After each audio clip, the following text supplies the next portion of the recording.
Veneerings was spick and span new. All their furniture was new, all their friends were new, all their servants were new.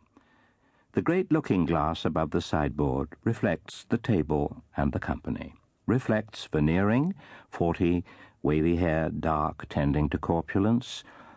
Reflects Mrs. Veneering, not so much light hair as she might have, gorgeous in raiment and jewels.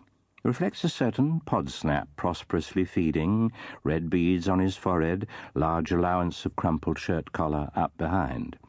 Reflects Mrs. Podsnap, fine woman, quantity of bone, neck, and nostrils like a rocking horse.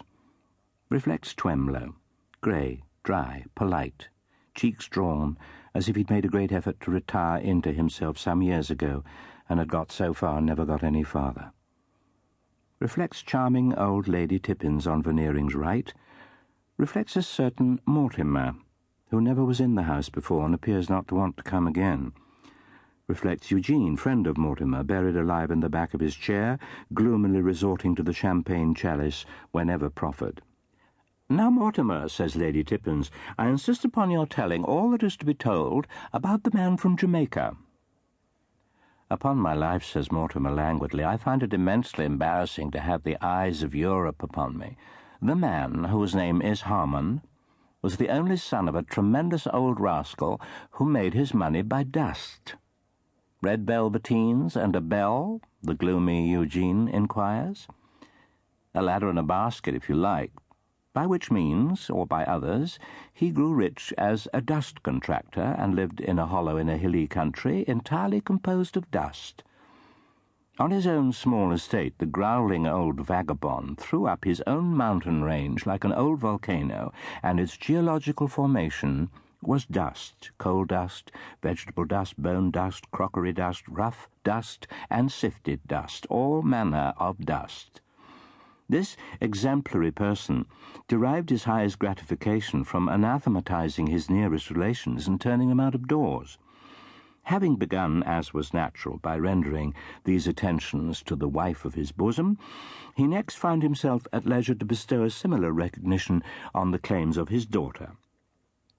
Her brother, being a boy of 14, cheaply educating at Brussels when his sister's expulsion befell, it was some little time before he heard of it. Instantly he absconded and came over here. Venerable parent promptly resorts to anathematization and turns him out. Shocked and terrified, boy takes flight, seeks his fortune, gets aboard ship, ultimately turns up on dry land. At long last, venerable parent dies, his will is found. It leaves the lowest of the range of dust mountains, with some sort of dwelling house at its foot, to an old servant who is sole executor, and all the rest of the property to his son, except that the son's inheriting is made conditional on his marrying a girl who at the date of the will was a child of 4 or 5 years old, and is now a marriageable young woman. A retainer, like a gloomy analytical chemist, advances a note under Mortimer's nose. Mortimer unfolds the paper. This arrives in an extraordinarily opportune manner, says Mortimer then, looking with an altered face round the table. This is the conclusion of the story of the identical man. Already married, one guesses. Codicil among the dust, another guesses. Why, no, says Mortimer. Remarkable thing, you're all wrong. Man's drowned. As the disappearing skirts of the ladies ascended the Veneering staircase, Mortimer requested to see the messenger who had brought the paper. He was a boy of about 15. "Whose writing is this?" "Mine, sir." "Who told you to write it?" "My father, Gaffer Exham." "Is it he who found the body?" "Yes, sir." "Is it far to your father's?" "It's a goodish stretch, sir." There was a curious mixture in the boy of uncompleted savagery and uncompleted civilization. His voice was hoarse and coarse, and his face was coarse, and his stunted figure was coarse. But he glanced at the backs of the books with an awakened curiosity that went below the binding. No one who can read ever looks at a book, even unopened on a shelf, like one who cannot. Eugene made the proposal to Mortimer.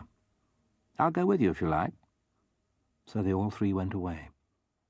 "Let me see," says Mortimer as they went along. "I have been..."